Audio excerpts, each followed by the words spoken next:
Good morning. It's a pleasure to be part of teaching this paper once more. Because I am teaching this paper for almost 15 years. And of course, there are some successes also. Successes are limited because it is not the paper is very challenging. I think unfortunately I didn't come across serious aspirants. I am not doubting you, but this is my opinion. If you check with your friends outside, probably you realize this. Because most do not know what they want to become in life. Right? So if you are not aware of what you want to become in life, that means you are ignorant of politics. Right? And this paper is that. We are born, we grow, and we die, without ever realizing that we are part of a political life. Right? So can anyone try to explain what this politics is? I made a simple statement. I said we are born, we grow, and we die. But still, we are not aware what politics is. Usually, politics in India has acquired a negative connotation. Negative in the sense, we don't look at politics as something positive. Right? So, politics is something that is considered negatively, maybe because of corruption. Right? So, politics is always identified mostly with corrupt practices. That is also one of the reasons why many young minds in India from a very early age try to choose politics as a career. Because I was a student of Nizam College, there were elections there. Now we don't have elections. So as part of the elections, it was very competitive elections.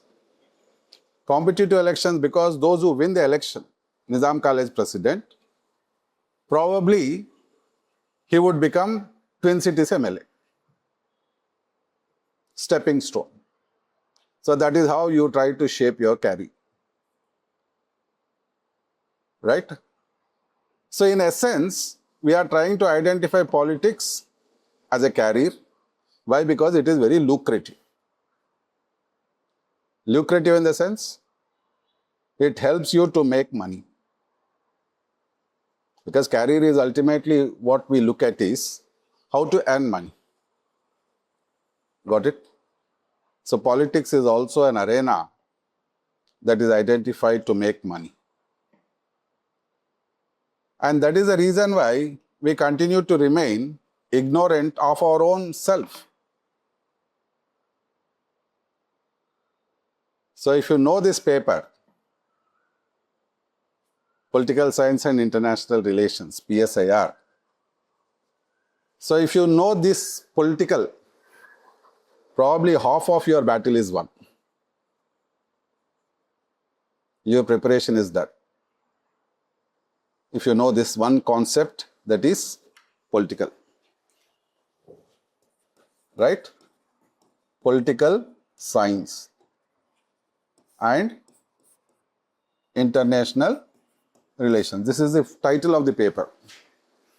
PSIR, popularly known as. But many of us, we tend to understand this paper without understanding the concept. Is anyone from political science background here? No? Technical graduates? Or any other field? It never mind. So basically, to understand this paper, you need to understand this. This is where we are all. Right? We call it society. We call it family. This is where we are all. So we try to separate politics from family.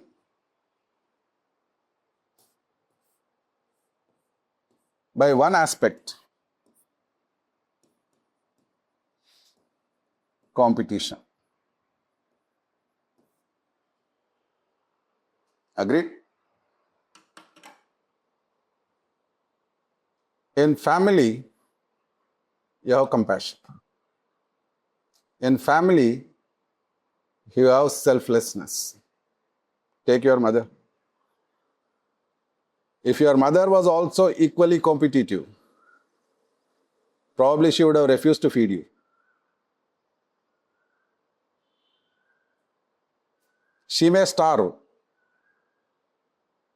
but she is always ready to feed you. Got it? So what dominates family relations? Family is dominated by this selflessness, compassion. Together we call it ethics.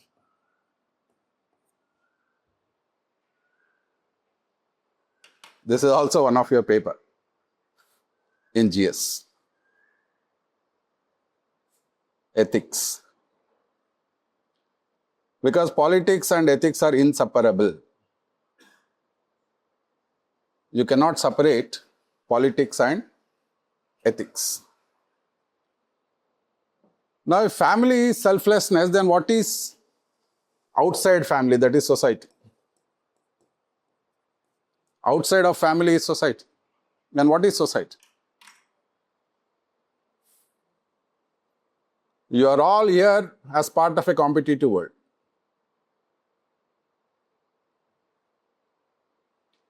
With your aspiration to excel in life at the cost of the others.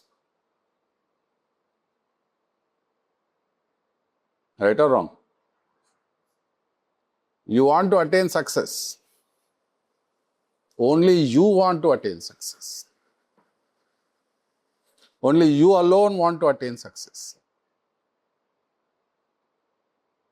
So that selflessness is missing.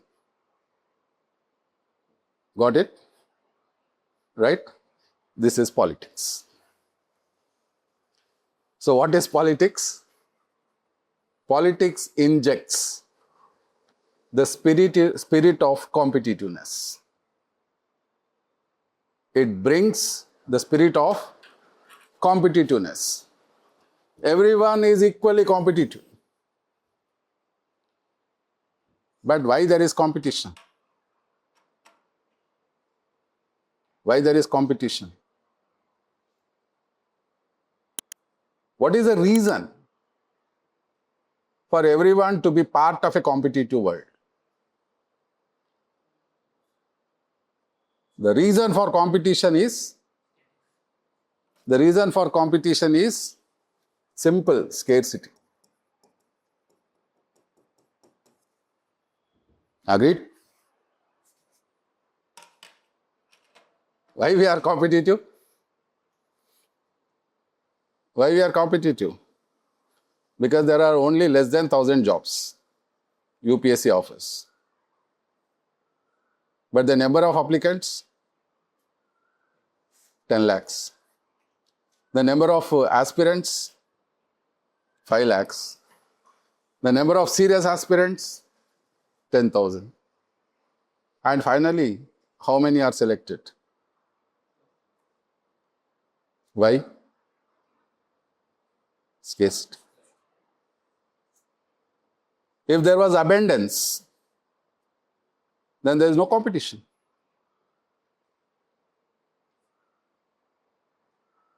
Right? Apply the same reasoning to the resources in society. Because the resources in society are scarce, there is competition. If there was abundance in society, then there is no competition. Everyone can pursue their end happily. Right? But the scenario is, we are not part of a society where the resources are in abundance.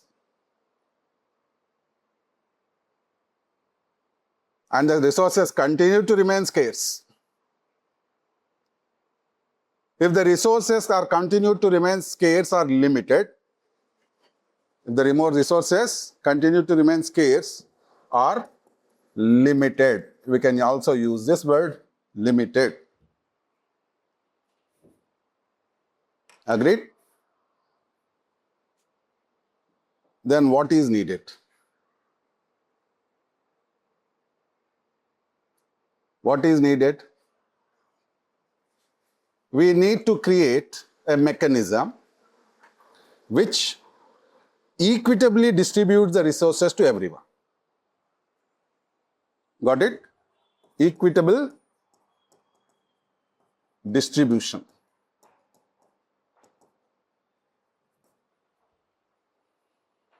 Equitable distribution of resources uniform. That means everyone can access. That mechanism is needed. Right? That mechanism, we call it state.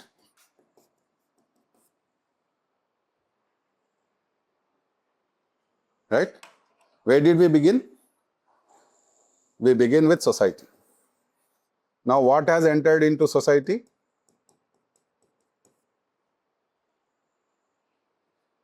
What has entered into society? State. And why do we need state? State is not there since the beginning of the society.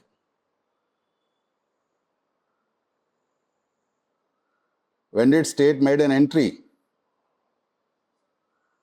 It made an entry when there was competitive struggle in society.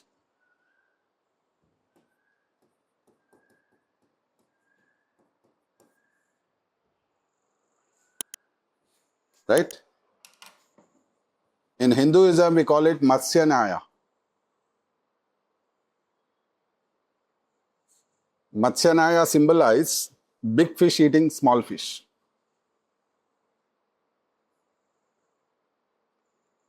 So the need for state is to prevent that. Equitable distribution of scarce and limited resources. Got it? This is where state is. Otherwise, we don't need. If everything is in abundance, then everyone can follow their life the way they want. You don't have to be part of a competitive world at all. This is not I am talking about, this is Rousseau, French philosopher. He makes an observation stating that savage nobility. Savage means barbaric, uncivilized, where you are outside the society, outside the cultural society. If you are a forest dweller, right, then you are part of a barbaric existence, or then you are part of a savage existence. Nobility. Nobility means something that is considered exceptional, something that is considered good. This is how we identify savage nobility. Rousseau. Why? Because when you are outside society, you are leading a life of happiness.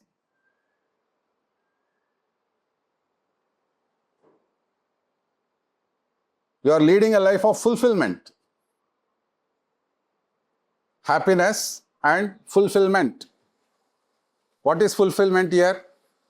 For example, I lead a life outside society based on my instincts. What are my instincts? Hunger is a sensation. It's an instinct. When will you eat? You don't eat all 24 hours. Do you eat all 24 hours? Why? You wait for that sensation. You wait for that instinct. So when you feel hunger, you eat. Hunger is a sensation. Hunger is an instinct. So when you are outside society, what you will do? You will try to satisfy your hunger by gathering food or by hunting. Right? So you are happy, you are leading a life of fulfillment. That's the reason why he identifies as savage nobility. But once you step into an organized society, thinking man is a deprived animal. Thinking man is a deprived animal.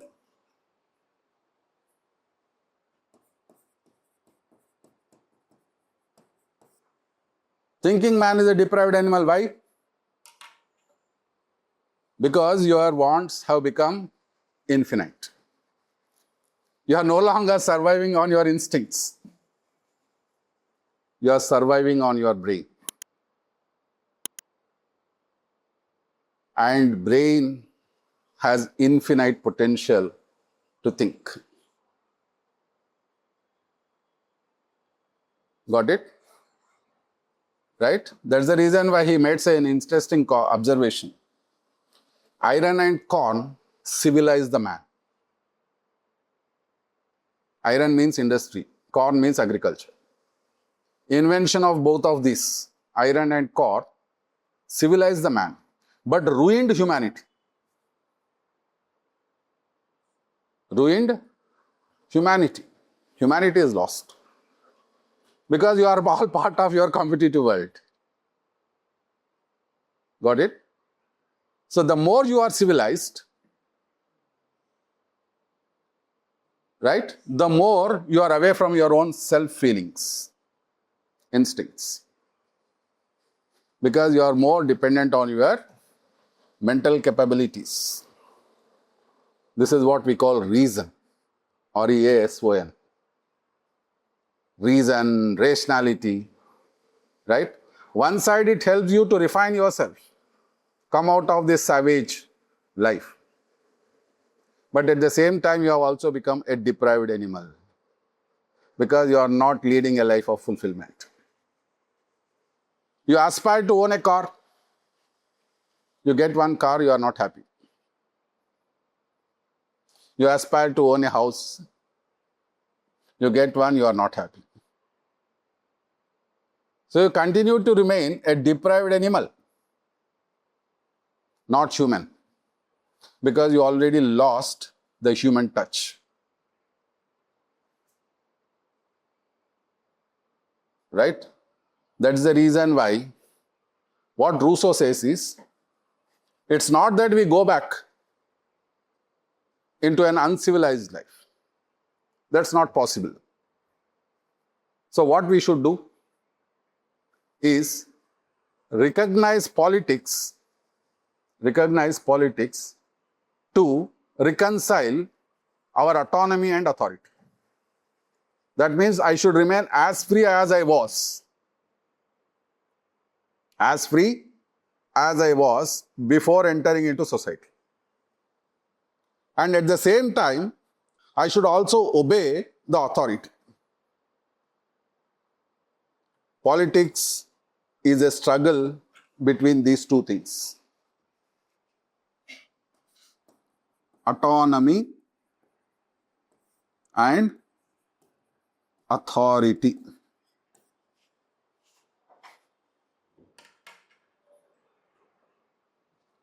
Politics is a struggle between these two things. I have to regain my freedom, which was there with me prior to entering into society. I was a free bird. When I feel hunger, I was sourcing my own food and survive. But entering into society, I lost my freedom. I have become part of a conditioned life. Right? For example, why you are all facing me?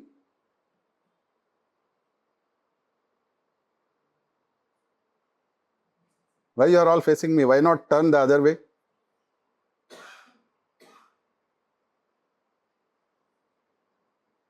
If you do so, you will be labeled as unstable. If you do so, you will be labeled as mad. So society has developed mental asylums. If you do so, what society has done? It has developed mental asylum, ASYLUM, mental hospitals.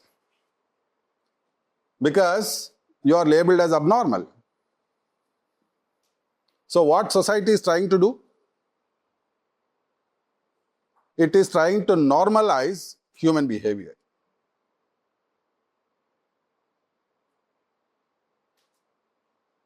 Right? This is normalizing of human behavior is what we call governance.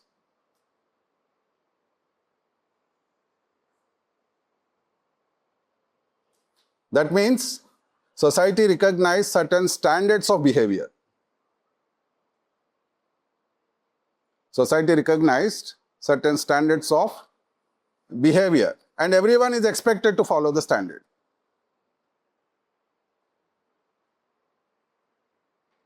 Any deviation from the established standard,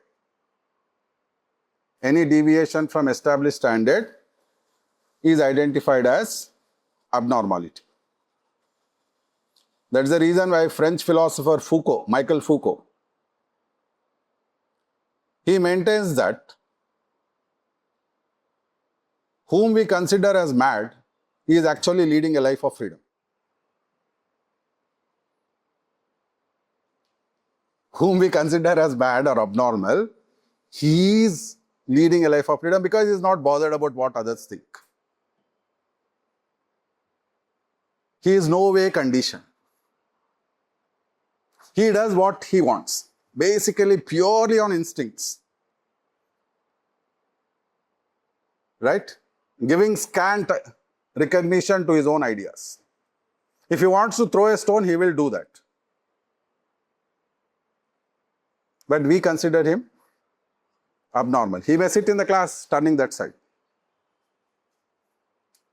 We consider him abnormal, but he is acting based on his instincts. He is leading a life of fulfillment. Got it? But we are not leading that life of freedom. We have become part of a conditioned life. Got it?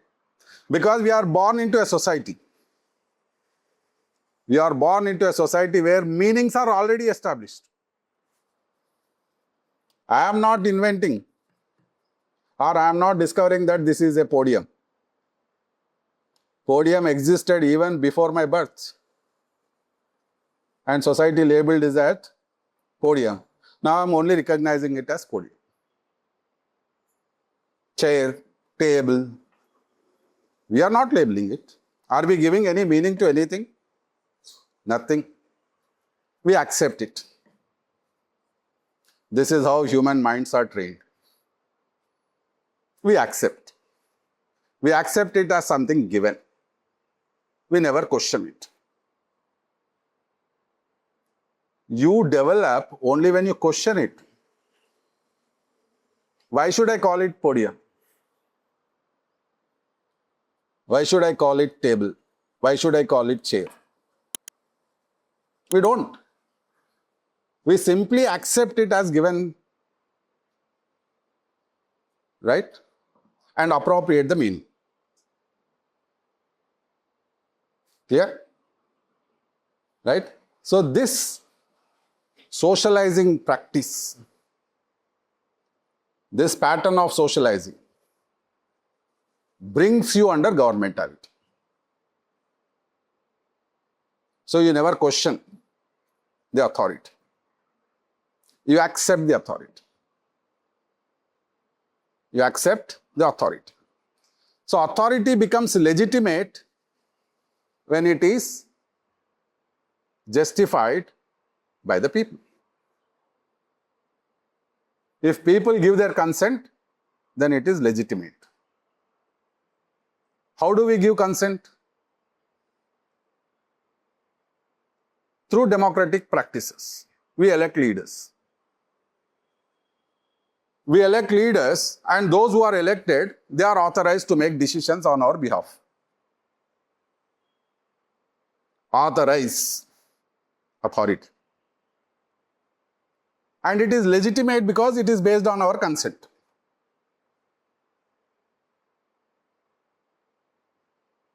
Right? So what is this legitimate authority does? It recognizes the most fundamental concept in political science. Power.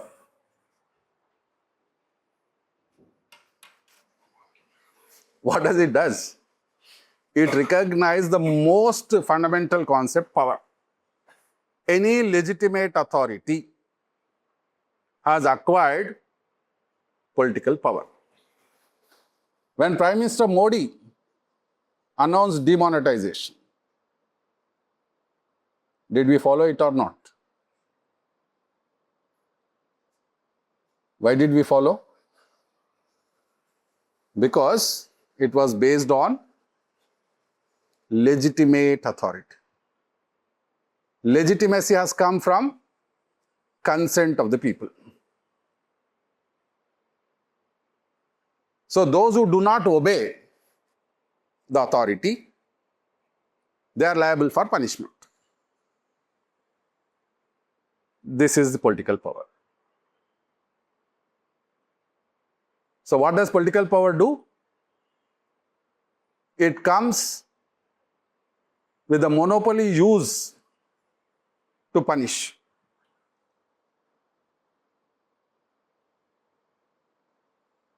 Got it?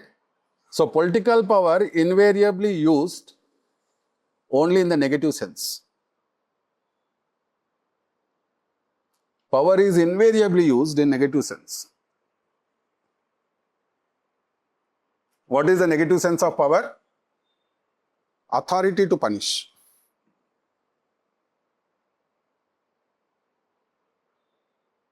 Authority to punish is the negative sense of power. But political power can also be progressive or productive. Power can also be positive. Right? Positive power, what does it do? This is what Hannah Arendt, one of the political thinkers in our syllabus, she makes a observation. She differentiates between power and violence. Hannah Arendt differentiates between power and violence. Hannah argues state does not have power. State only has violence. Because state has monopoly use of force. Then where is power? For her, the power is in society.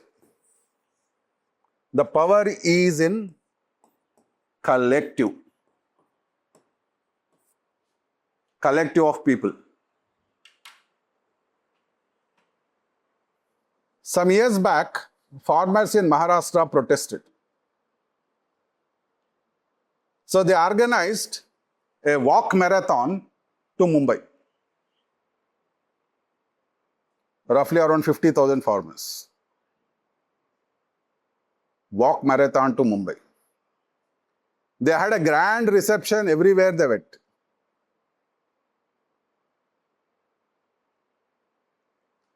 Before they could enter Mumbai, the then Chief Minister of Mumbai, he went and accepted to all their demands. This is political power. Positive power. Productive power. But where does this power come from? It comes from the collective. As long as you are part of a collective, the power remains. The power disappears the moment collective disappears.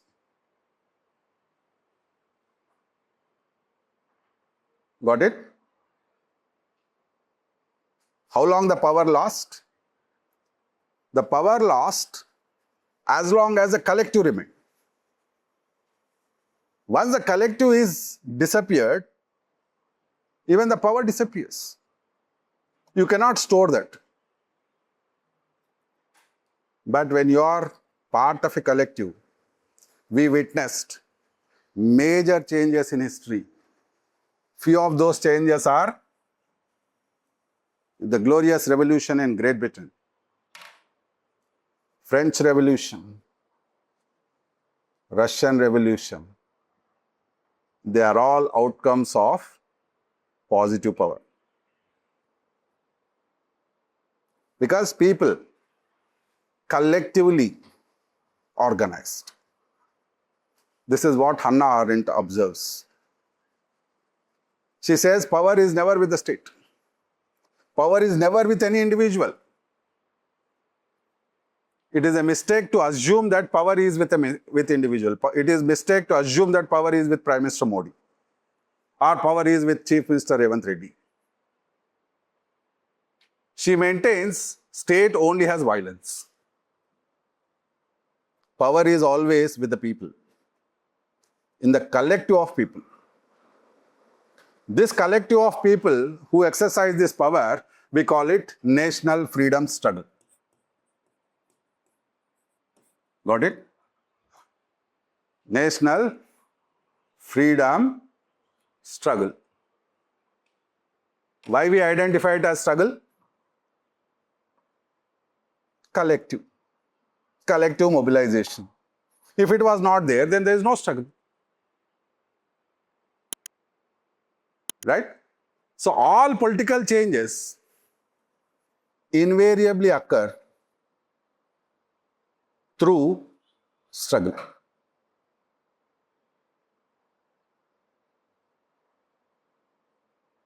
All changes invariably occur through struggle.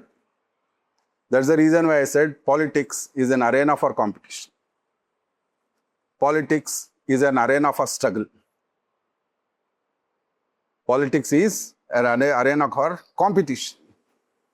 Politics is an arena for struggle. And politics, most importantly, also identifies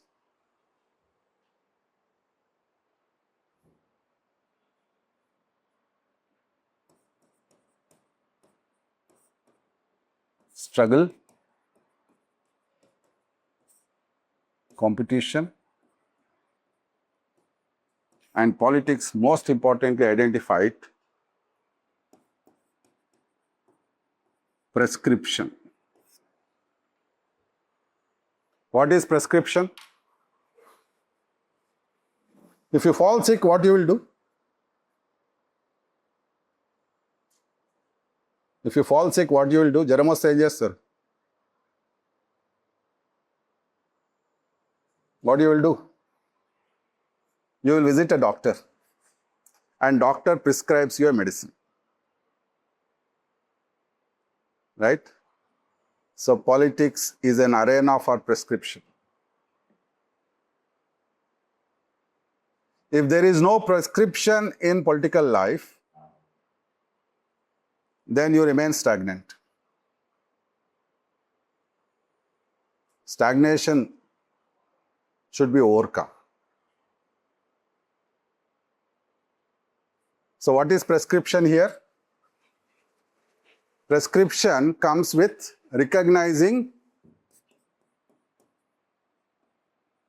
new values. For example, in medieval societies, slavery was a justified institution. In medieval times, slavery was a justified institution. What is institution?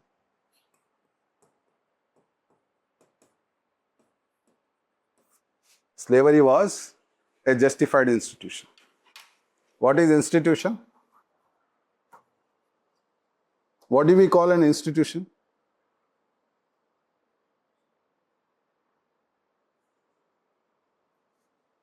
For example, when we talk about institutional delivery, it is always preferred a child should be born in a hospital rather than at home. Right? This we identified as institutional delivery. So what does institution symbolize here?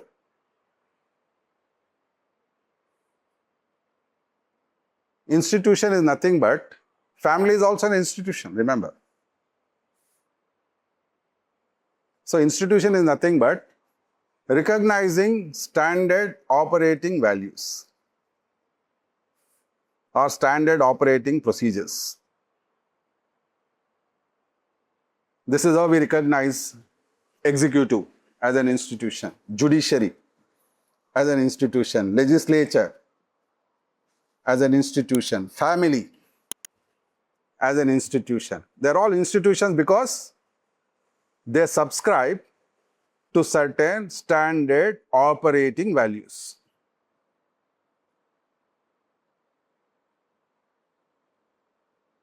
Even for example, when you look at law, LAW, what is law?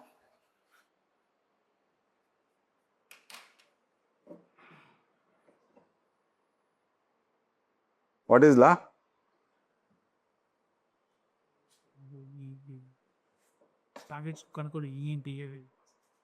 Exactly. Law is nothing but a social practice extended from historical past into the present. A social practice to govern human behavior. Right? So if it continues from the past into the present, we call it natural law.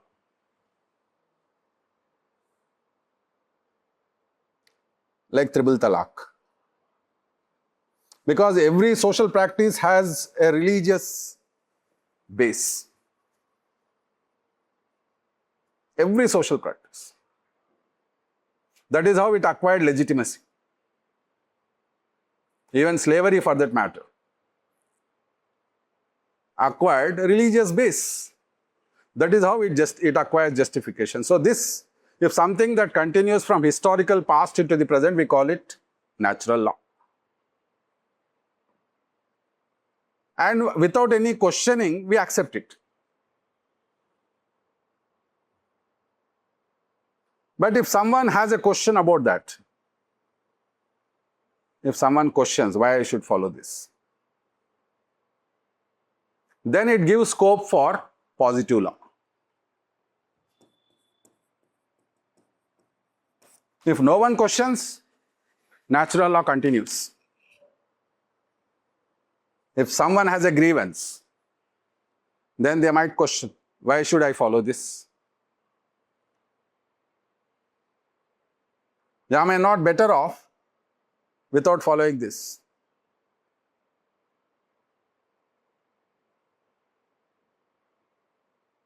Got it?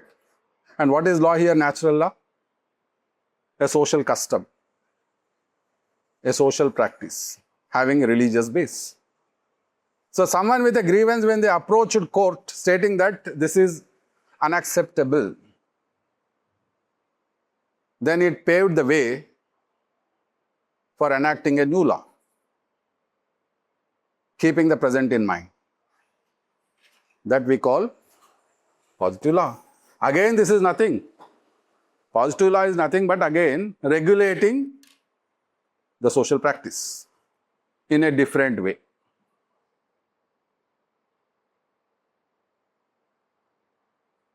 Got it? Regulating the social practice in a different way.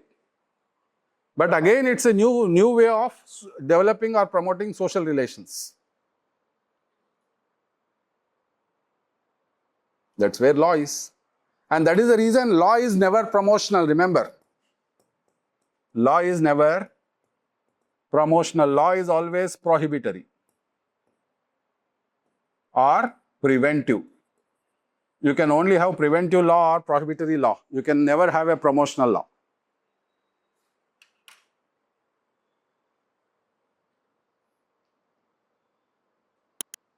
Did you follow what I mean? Law is always preventive and prohibitory, never promotional.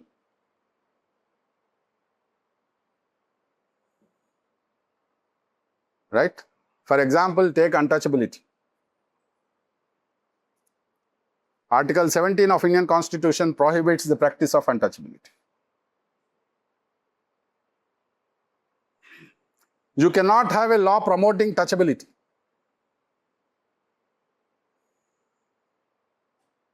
You cannot have a law promoting touchability. You can only have a law prohibiting or preventing untouchability.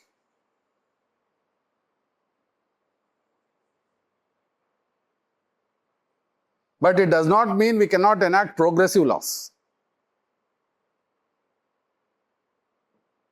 Law is preventive and prohibitory only. It is never promotional. Law can never be promotional. But it does not mean we cannot enact progressive laws. Right? So positive law is a progressive law because it tried to rectify the limitations of natural law. It tried to rectify the limitations of natural law. Tribal talaq had come with limitations. It needs to be rectified. So the enacted law is not promotional law. Remember, it's a progressive law. It is not a promotional law to promote the social relations. It's a progressive law admiring the new relations. Right? All this is possible because of political power.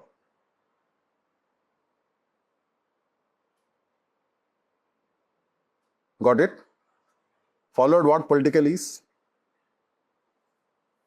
What did we understand political? Political is to deal with public affairs, collective. It cannot be your private life.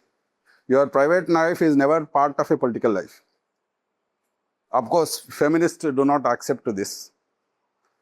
Because feminism, they argue that because of this separation between personal life and public life, atrocities continue to increase or intensify in personal life. Because of this artificial separation between personal life and public life. Atrocities against women intensify in personal life. Domestic violence. Got it? So what they want is this distinction should be erased. That is the reason they gave a call for personal is political.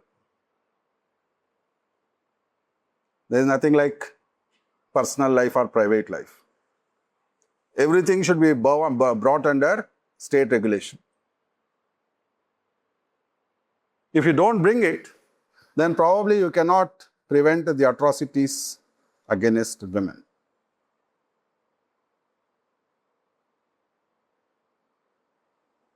Got it? So what we discussed is, to put it simply, political is to deal with collective life.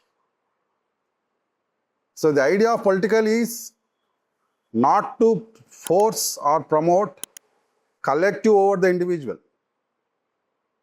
The idea of political is to help everyone attain their goals individually. But it's a competitive world. Competitive world, why it is a competitive world? Because of scarcity. Right? If there are 10 lakhs aspirants, 10 lakh people who are applying for civil services, and if there are 10 lakh positions open, then there is no competition. Because everyone will get some job or the other. But when the competition comes, when there is scarcity, right? Scarcity of resources or unequal distribution of resources. Unequal distribution of resources, Matsyanaya. Right? In both cases, you need state. So, state was a necessity to regulate the society. Right? To regulate society, you need power. That power is political power. So, power comes with authority. Power comes with authority. And authority is legitimate if it is based on the consent of the people. The authority is legitimate if it is based on the consent of the people. Right? So, political power is a necessity. Political power is a necessity, without which you cannot regulate the society.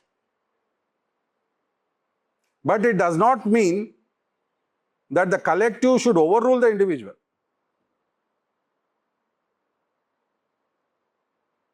Because of power. So, every individual should have an opportunity to grow. So, that is the reason why what we look at political power is, which is central to politics, which is central to the existence of state, which is central to the existence of state. It should be based on willing consent. Willing consent establishes legitimacy. Legitimacy to authority. This helps in willing consent, legitimacy helps in preserving autonomy. Got it? So, all these are identified as democracy. So, democracy helps in recognizing the rights. Recognition of rights guarantee equal and just society. All this is the mandate of state. This is our paper. This is our paper. Got it? The whole paper section 1, paper 1 section A deals with this. It is centered around political power. It is centered around political power. Whether this power is legitimate or not. When will the power is legitimate? When it is based on the willing consent of the people. Willing consent means when it is based on democracy. So there are two forms of governments. Democratic government based on willing consent of the people, and the other form of government is bureaucratic government. One is democracy, the other is bureaucracy.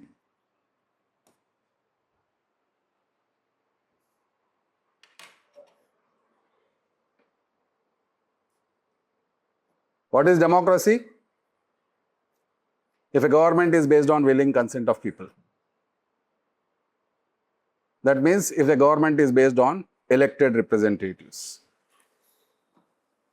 Where will people give their willing consent? Through election. If you have a government based on elected representatives, then it's a democracy.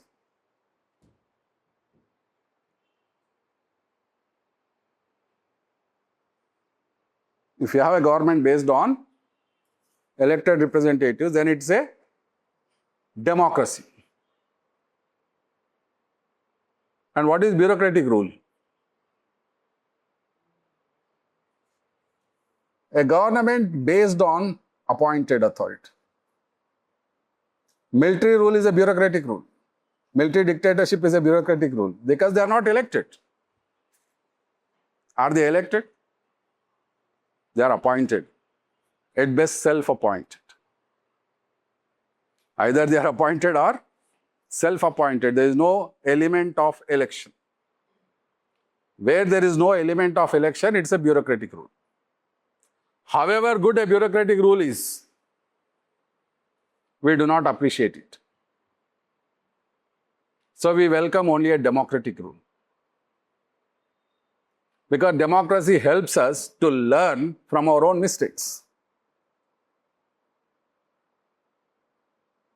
So however good the bureaucracy is, we don't justify Supreme Court ruling India. Why? Because they are bureaucrats. They are appointed. However glaring mistakes we may do, we still prefer a democratic. Right? Because democracy helps us to learn from our mistakes. Democracy is a learning process.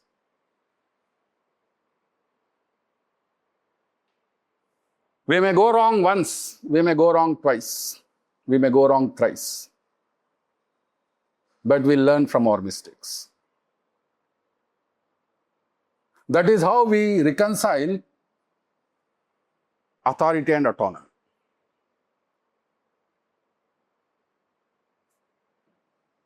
Right? So political power is legitimate if it is based on willing consent of the people. Otherwise not. Military rule is not a willing consent. Right? Asif Munir, rule in Pakistan, Pakistan army head, is not a legitimate authority. Who is a legitimate authority? The elected Prime Minister. But unfortunately in Pakistan, bureaucracy dominates democracy.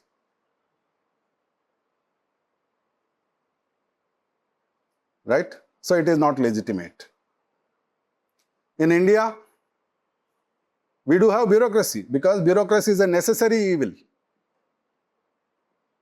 Bureaucracy is a necessary evil. It's evil. We don't appreciate it, but we need it. Without bureaucracy, we cannot probably regulate even our traffic on the roads. If the policeman is missing for 10 minutes, you find chaos. Look at the very near Ashoknagar signal. If he is missing for 10 minutes, you find chaos. That's the reason why bureaucracy is a necessary evil. Evil because it's not a legitimate authority. But it is necessary, without which we cannot live.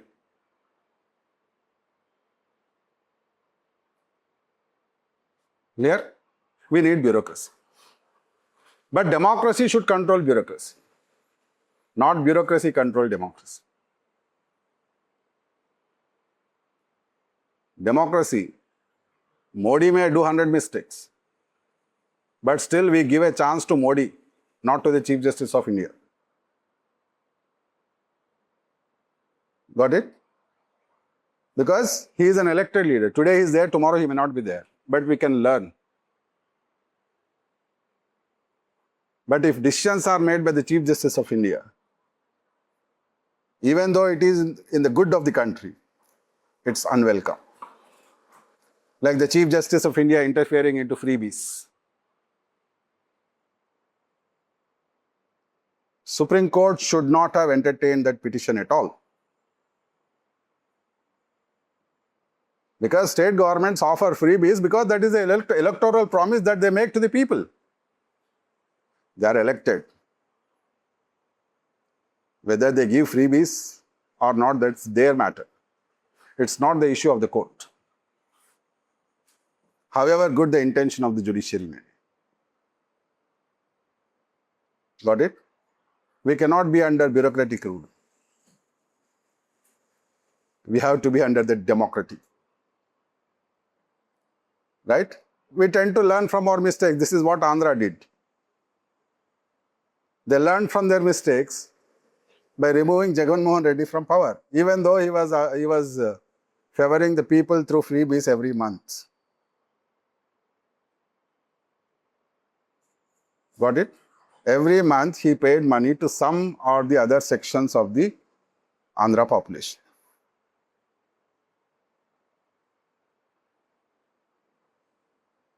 Right? Same strategy Tamil Nadu adopted since Jayalalitha. But Tamil Nadu is a different case. Tamil Nadu is a different case because Tamil Nadu is more developed than Andhra in all parameters. Corporate only highlight Gujarat model of development. But Gujarat model of development stands around 11th or 12th place in India. Whereas Tamil Nadu occupies top 3.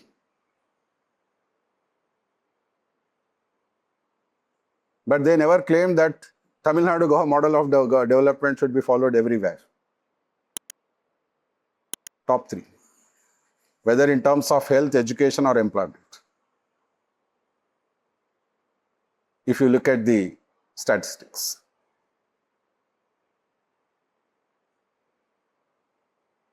Got it? So what political power can do is, it can do or undo things. So this political power should always be based on political struggle in society. If the struggle is missing, then we are under colonial rule. This is what happened. When we ignored our struggle in society, then we created our own masters, colonial masters. If we are vigilant and vibrant, then we create a vibrant society which operates as a checks and balance. So the power is not misused. Got it? So political power is invariable. You cannot ignore that I mentioned. But it should be legitimate. So legitimacy comes from democratic practices. So after power, the most important concept in political theory is democracy. And democracy is followed by, democracy can only be sustained if you have rights to the people. Without rights, you cannot think of democracy. Herald J. Lasky observes, a state is known by the rights it maintains. The more the number of rights, the more democratic the society is. The less the rights, the more authoritarian the state is. If people have more rights, then it's a more democratic state. If the people have less rights, then it's an authoritarian state. So democracy survives only when people are given rights. And rights as universal, not as majority or minority. Universal rights. That is the reason these days there are many questions asked on constitutional morality.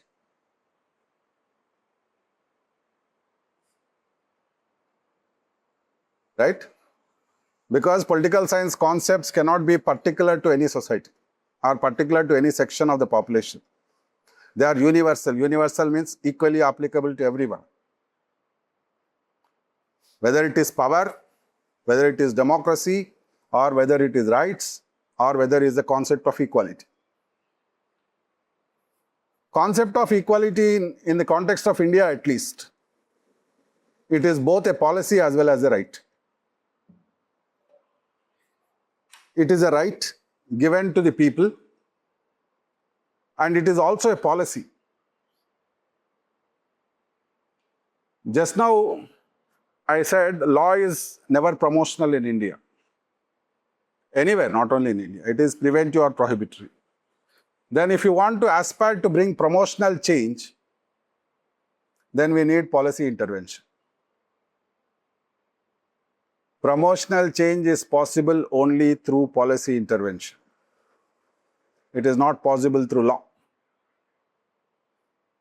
So equality as a policy statement tries to rectify social inequalities in our society.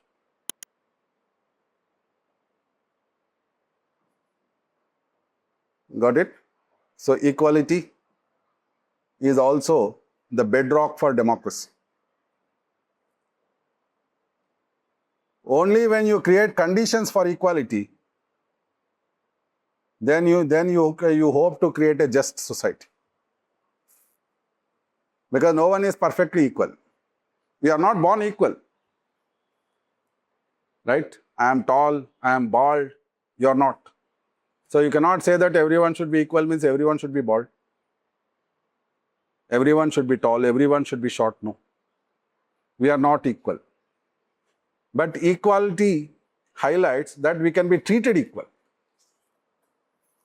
We are not perfectly equal, but we can always be treated equal.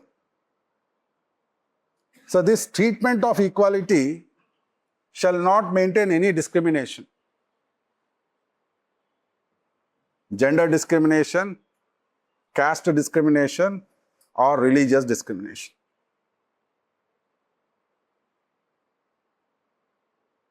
Right? If you continue to practice gender discrimination, caste discrimination, or religious discrimination, then you are part of a unsecular society. Usually when you talk about secular society, we only limit it to religion. Secularity, in fact, if you look at Oxford Dictionary, secularity in fact means absence of discrimination in the name of gender, caste, religion.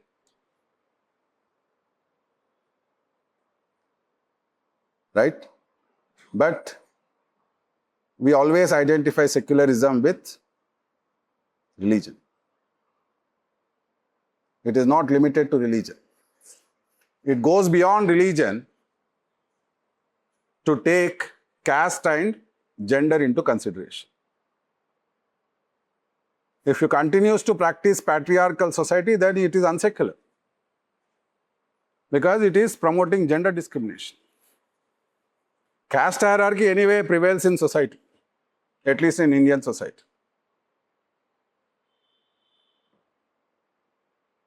Thanks to the technology, we don't identify the caste hierarchy in practice because of the invention of disposable glass and disposable cups.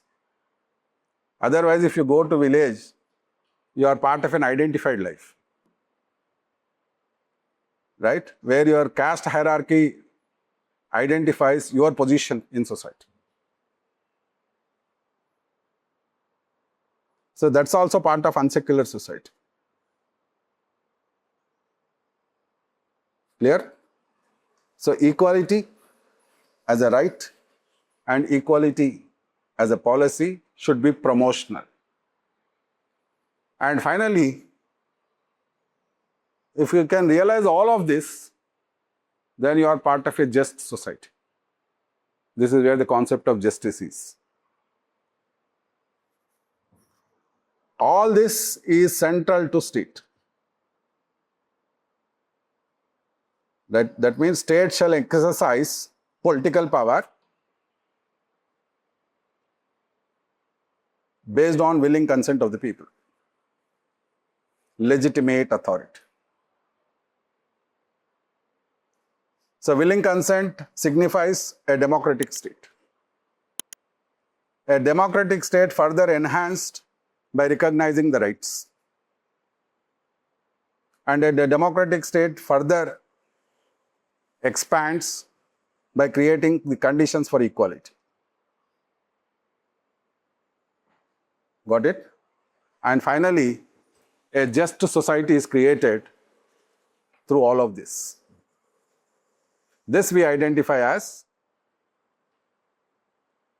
the essential component in the conception of the idea of state.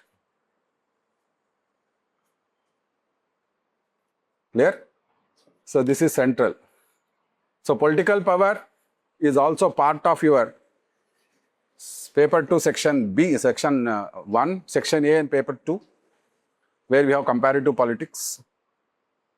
How this political power is exercised.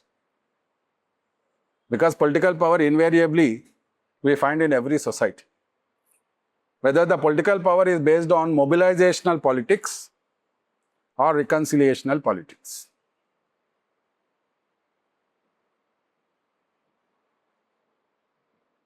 Mobilizational politics or reconciliational politics. Mobilizational politics and reconciliation politics, let me give you an example. If women in India demand reservations in parliament and assembly and gain reservations, then it is reconciliation. But to appease women, if the union government extends reservation to women, then it is mobilizational politics. Any decision from above is mobilizational. Any struggle from below is reconciliation. Struggle from below means struggle from society. Right? So comparative politics helps us to identify whether representation and participation is based on mobilization or reconciliation. That helps us to identify the levels of development of society. A society is considered well developed if it encourages reconciliational politics. Right? A society is considered traditional if it promotes or if it continues to promote mobilizational politics. Now I leave it to you to identify where India stands. Whether we are part of a mobilizational politics or whether we are part of a reconciliational politics. So section A, first 4 topics in paper 2 deal with this idea of participation and representation. It helps to identify the nature of development of societies across. So to simplify it, I gave you this idea.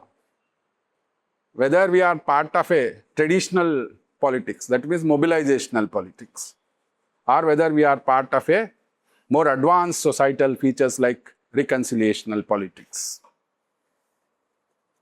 Got it? And followed by international politics. So international politics today are mostly dominated by geopolitics.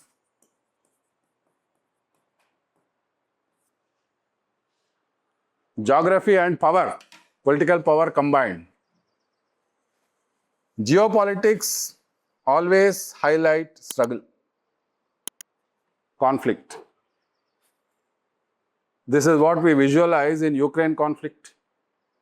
This is what we visualize in West Asian crisis today. Geopolitics. But there is a difference. In the past, geopolitics were dominated by, geopolitics are dominated by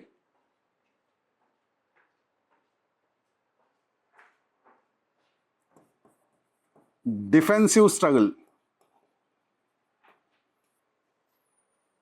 In the present, geopolitics are dominated by preemptive struggle.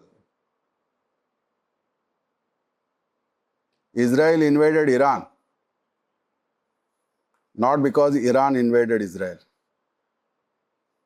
Israel is under the assumption that Iran may invade Israel in near future. Preemptive. Same is the case with Ukraine. Why Russia invaded Ukraine? Russia assumed that Ukraine may become part of European Union and may engage or pose a threat to Russia's integrity. Assumption, not based on any fact. They are all preemptive strikes, presumed strikes, geopolitics. And that acquired legitimacy. Ukraine conflict acquired legitimacy. West Asian conflict acquired legitimacy. International multilateral institutions like United Nations did not even interfere to prevent it. When there is a genocide taking place across the world, because geopolitics. What America identifies, the globe recognizes as part of the geopolitics. Right? That's the reason sanctions are imposed on Russia, sanctions are imposed on Iran, sanctions are imposed everywhere, but not Israel.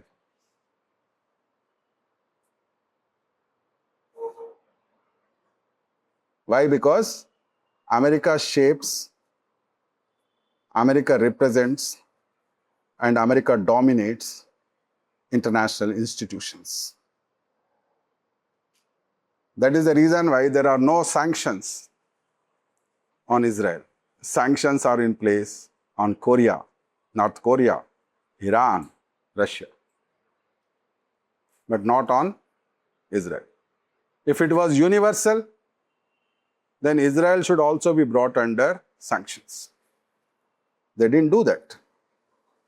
So there is a justification to preemptive doctrine today in geopolitics. Got it? Right? So geopolitics shape section B, Indian foreign relations. As the concept of power shape section B in paper 1, Indian government and politics. Right? This is the overview of our paper. If you have any questions, please ask.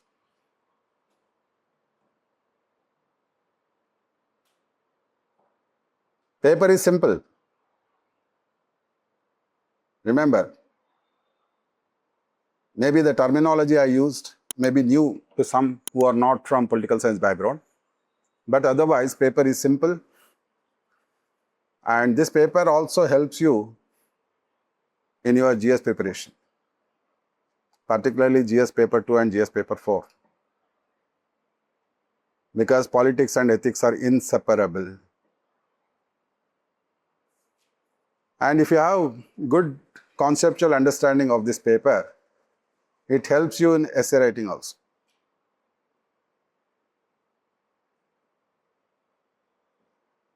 Right? And today, even economic decisions are also influenced by political narratives. So probably this paper has its impact on all 4 GS, including essay.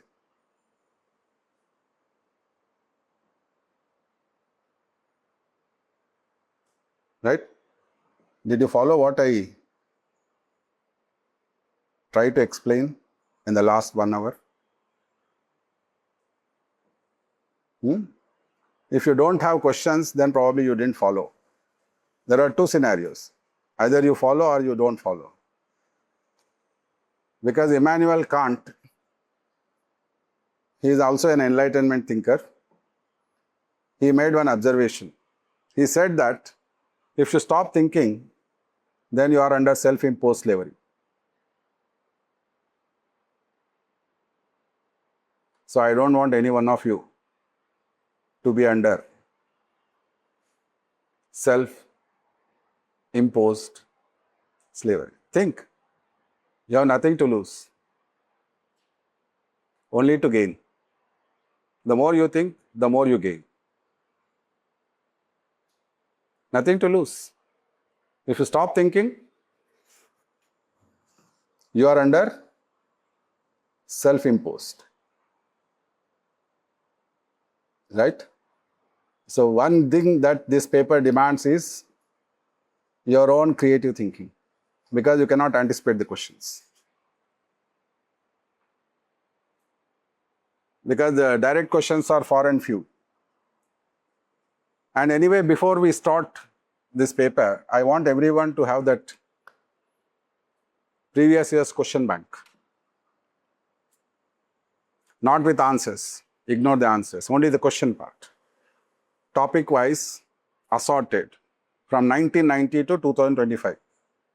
And if you wait for one more month, October. So they bring all those previous year's question paper topic wise. And that helps you to prepare for this exam better. Because the questions are not direct. The questions, even concepts like justice, they are asked in comparison. Compare Greek idea of justice with the contemporary idea of justice.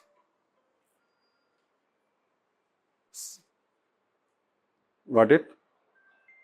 So they are not direct questions. So don't expect direct questions.